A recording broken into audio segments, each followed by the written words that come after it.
अल्हम्दुलिल्लाहि रब्बिल आलमीन। अल्लाह पाक का करोड़ों करोड़ एहसान है कि अल्लाह पाक ने हमें कुरान मजीद सीखने और सिखाने की तौफीक अता फरमाए। अल्हम्दुलिल्लाह हमारी तख्ती नंबर 1 का आज आखिरी सबक होगा, तो इंशाअल्लाह अज़्ज़वजल इसको आज हम मुकम्मल करेंगे और कल इंशाअल्लाह अज़्ज़वजल तख्ती नंबर 2 पढ़ेंगे। आज हमारा तख्ती नंबर 1 का सबक नंबर 4 है। इसमें चंद ज़रूरी बातें हैं, वो मैंने इंशाअल्लाह पहले से लिखी हुई है, तो उसी के ऊपर बात करेंगे। थोड़ी सी वीडियो ये इजाफ़ी बड़ी भी हो जाएगी, तो देखिएगा मुकम्मल। मज़ीद ये है कि हमारी इस चैनल को सब्सक्राइब भी करें और हमारा फेसबुक पेज है उसको फॉलो भी करें और दूसरे लोगों के साथ इसको शेयर भी करें। तो आज सबसे पहले हम देखते हैं कि हमने सौद दौद तौ ज़ा पढ़ा था। तो बाज़ लोग स्वाद को पढ़ते हैं स्वाद पढ़ जाते हैं, तो स्वाद ये गलत होता है। स्वाद द्वाद यूं पढ़ते हैं, तो ये जो वाव की आवाज़ आती है स्वाद में द्वाद में, तो ये सही नहीं होती। सौद पढ़ते वक्त आखिर में दाल की आवाज़ आएगी, सौद। इसी तरह दौद पढ़ेंगे तो द्वाद नहीं पढ़ेंगे, बल्कि इसको पढ़ेंगे दौद। इसी तरह त्वा नहीं, ज़ुआ भी गलत है, त्वा ज़ुआ ये भी गलत है। इसको हम पढ़ेंगे तो सौद दौद तो ज़ा। सबसे पहले हमने ये देखना है, पहली बात वहीं आ गई कि ब्रैकेट में त्वा के बाद इस तरह से आएगा तो एक अलिफ खींचेंगे, इस तरह से मद आएगी तो हम उसको 5 अलिफ खींचेंगे। फिर दूसरी अहम बात, स्वाद नहीं पढ़ेंगे हम, द्वाद नहीं पढ़ेंगे हम, त्वा नहीं पढ़ेंगे, ज़ुआ नहीं पढ़ेंगे, बल्कि सौद दौद तो ज़ा पढ़ेंगे इसको ना। अब आगे आज का हमारा जो सबक है वो है फा। फा को जब हम पढ़ने जाएंगे तो फा को सबसे पहले हम एक अलिफ खींचेंगे, और फा का पढ़ने का जो ये है ऊपर के दांत और नीचे के होंठ का पेट ये मिलेगा तो हम फा पढ़ेंगे। फा आहिस्ता से अपनी आवाज़ को हम ख़त्म करने पे जाएंगे तो आहिस्ता से हम आवाज़ को ख़त्म कर देंगे, ना ज़्यादा खींचेंगे फा, ना झटका दे के पढ़ेंगे फा काफ कौफ, इस तरह नहीं पढ़ेंगे। सबसे अहम मज़ीद काफ और कौफ, ये देखें, इसको हम 5 अलिफ खींचेंगे, काफ। उसके बाद ये कौफ आ जाता है, हुरूफ़े मुस्तालिया में से है।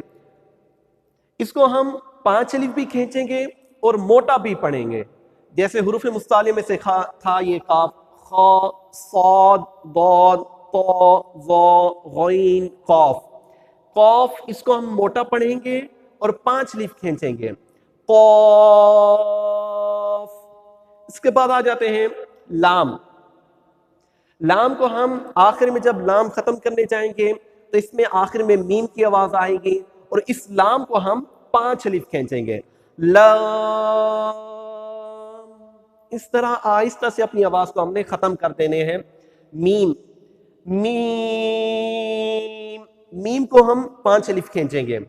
नून को भी वाव को भी, इन दोनों को हमने 5-5 अलिफ खींचना है। अब वाव को पढ़ने का तरीका एक वो फिर मैं इंशाल्लाह बताता हूं, पहले नून को पढ़ लेते हैं।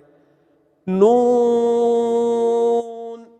इसके बाद आएगा वाव, वाव, नून, वाव। तो नून को भी 5 अलिफ खींचना है, वाव को भी 5 अलिफ खींचना है। इसके बाद आ जाते हैं हा। मैंने आपको पहले बताया था, ये आ जाता है हमारा, ये हा है, इसको हल्क से अदा करेंगे, हा हा। इसकी आवाज आएगी हा और इसकी आवाज आएगी हा हा। इस तरह इन दोनों में फर्क करके हम पढ़ेंगे। ये हमारा हा हो गया। अब आते हैं हमजा की तरफ। हमजा, अलिफ और हमजा को हम नहीं खींचेंगे, इसके अलावा बकिया जो हमारे हरूफ हैं, हरूफ मुफरिदात, हरूफ तहज्जी, तो उनको हम पढ़ेंगे। किसी को 1 अलिफ पढ़ेंगे, किसी को हम 5 अलिफ पढ़ेंगे, जैसा कि हमने कई बार مرتبہ بتایا ہے، آپ نے سنا بھی ہوگا کہ کس حرف کو کتنا کھینچنا ہے۔ اب حمزہ آتے ہیں، حمزہ کو ہم نے نہ کھینچنا ہے، اس کو ہم نے آہستہ سے پڑھنا ہے، حمزہ حمزہ، اس طرح اس کی آواز آئے گی حمزہ کی۔ اب آخر میں صرف جو قرآن مجید کا لب و لہجہ ہے، عربی لب و لہجہ، اس میں ایک یا آتا ہے، یعنی اگر ہم اردو پڑھنے جائیں تو اس میں ہم چھوٹی یا بڑی یا ہوتی ہے، لیکن قرآن مجید میں جب ہم عربی لب و لہجے میں پڑھیں گے تو صرف ایک ہوگا یا، اور اس کو ہم ایک الف کھینچیں گے، یا۔ تو یہ آج کا ہمارا سبق تھا جو ہم نے مکمل پڑھ لیا تھا۔ تو انشاءاللہ عز و جل یہ ہے کہ اب ہم اس کو بار بار سنیں، ایک دفعہ دوبارہ میں پڑھا دیتا ہوں۔ جیسے سواد دواد نہیں پڑھنا بلکہ صاد پڑھنا ہے، تواں زواں نہیں پڑھنا بلکہ تو پڑھنا ہے۔ آج کا جو ہمارا سبق تھا فا کاف قاف لام میم نون واو ہا حمزہ یا، یہ ہمارے حروف مفردات ہو گئے۔ پہلی تختی ہماری مکمل ہو گئی۔ انشاءاللہ عز و جل اگلی تختی میں ہم انہی حروف مفردات کو سیکھیں گے کہ اگلی تختی میں، دوسری تختی میں کس طرح ان حروف مفردات کو پڑھا جاتا ہے۔ آپ کو یہ چیز سمجھنے کے لیے مدنی قاعدہ